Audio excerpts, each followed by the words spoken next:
Presidente Alci Lucas, senhores senadores, a minha saudação especial a essa juventude maravilhosa que se encontra hoje no plenário do Senado Federal, acompanhando rapidamente esta sessão. Depois de certa idade, senador Cajuru, nós admiramos ainda mais a beleza da juventude. A juventude é bela, é fascinante. Depois de certa idade, isso se torna mais relevante para todos nós. Mas depois desse discurso do senador Jorge Cajuru, que nos traz enorme tristeza, porque ele acabou expondo para o Brasil um verdadeiro banquete gastronômico e etílico que nos coloca no chão. Sinceramente, senador Cajuru, nos sentimos no chão, porque aí fica mais relevante o contraste gritante que há nesse país, uma nação das desigualdades sociais, onde os privilégios das autoridades constituídas transformam a República num verdadeiro império. Essa é a imagem que passa à sociedade. Não estamos sob a égide da República, estamos sob a égide de um império desavergonhado, onde autoridades se constituem agrupamentos para preservar os seus próprios privilégios, em prejuízo dos legítimos interesses maiores de uma população inteira.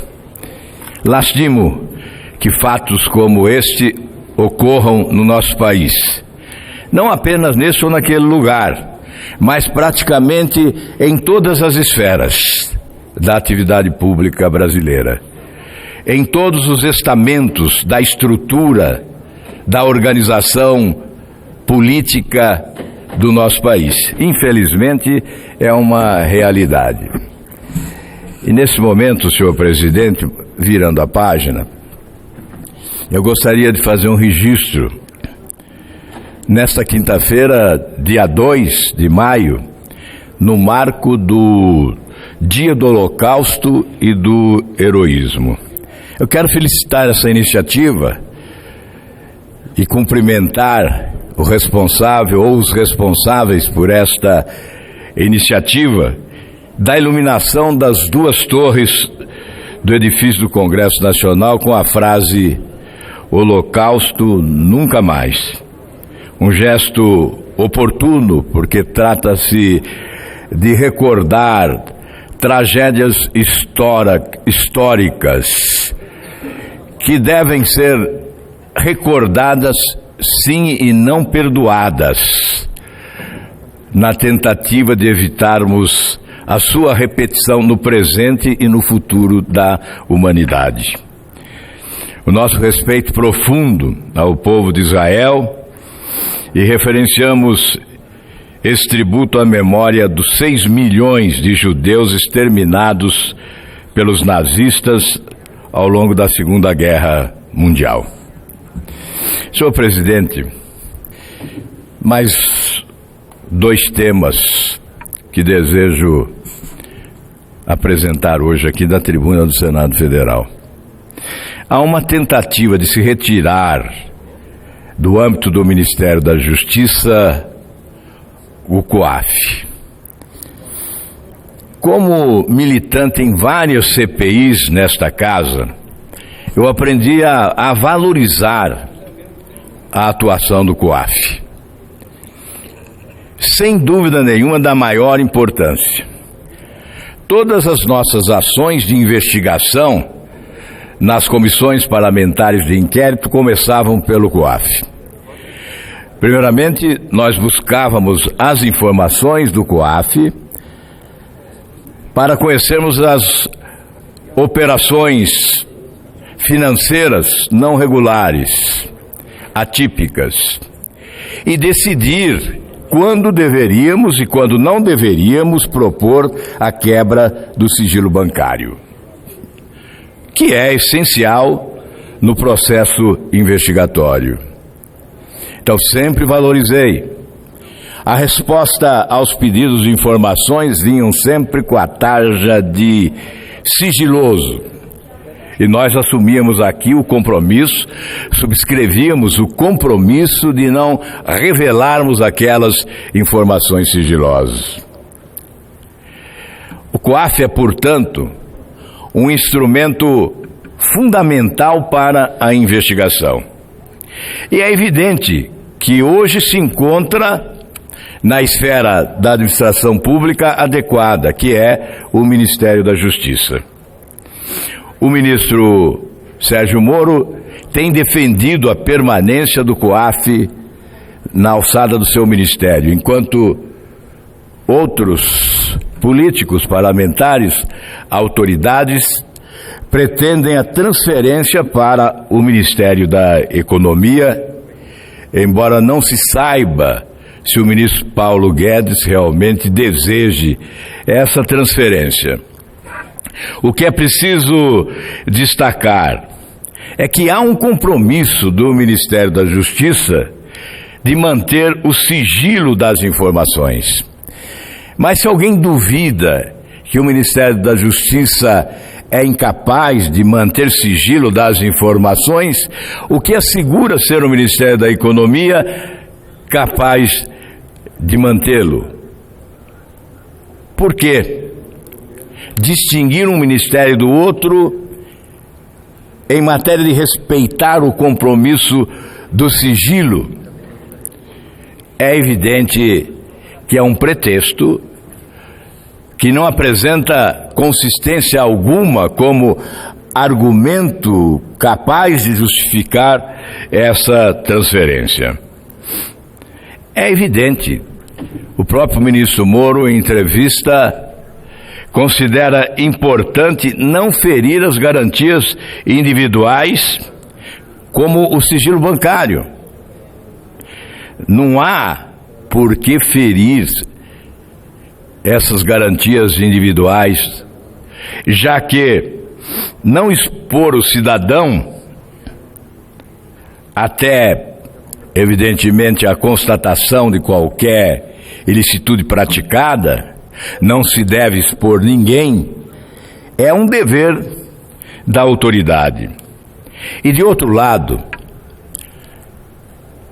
há um prejuízo às investigações à exposição, à quebra do sigilo, sem a verificação do ilícito praticado. Se há uma divulgação de informações sigilosas antes que as investigações se concluam, haverá um comprometimento delas. Por essa razão, não há, obviamente, da parte do Ministério da Justiça, nenhuma razão para violar esse direito sagrado do sigilo, que é constitucional. De outro lado, eu quero mais uma vez manifestar o meu reconhecimento da importância, do valor e da eficiência do COAF. Tem sido fundamental também a Operação Lava Jato. Revelou informações que foram essenciais para o aprofundamento das investigações. A exemplo do que ocorria aqui nos bons tempos das CPIs. Meu prezado senador Lucas Barreto, houve um tempo, e senador Regufe também, que são mais novos aqui no parlamento, houve um tempo em que esse instituto da Comissão Parlamentar de Inquérito era eficiente e possibilitava ao Legislativo cumprir de fato a sua missão de investigar o Poder Executivo. Muitos foram condenados, muitos foram presos em razão das CPIs aqui instaladas nos bons tempos, especialmente o Mensalão,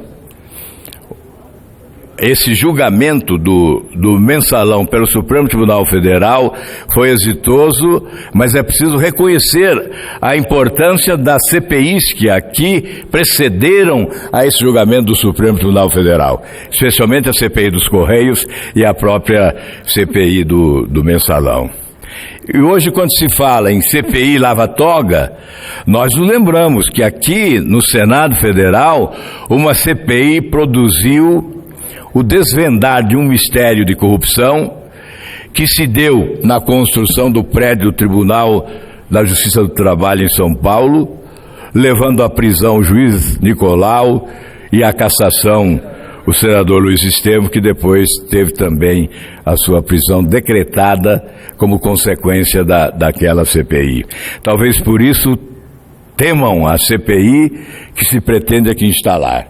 Porque se de uns tempos para cá as CPIs foram abafadas pelos governos do PT, que aprenderam a escamotear a verdade, impedindo a investigação, fazendo com que as CPIs se transformassem em relatórios finais chapa branca. O relatório final sempre era um relatório chapa branca, porque a CPI havia sido dominada, totalmente dominada. E com essa renovação que houve no Senado, com a alteração dos agentes que assumiram aqui responsabilidade de liderança, certamente o temor em relação à CPI esteja presente.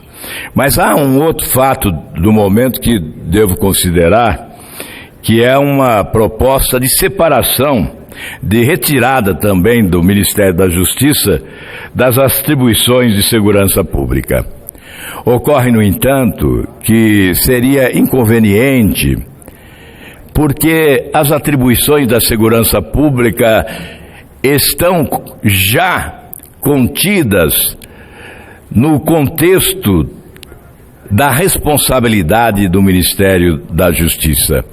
E a separação da área de segurança pública da área de justiça significaria estabelecer superposição de ações, paralelismo com desperdício e comprometimento da eficiência.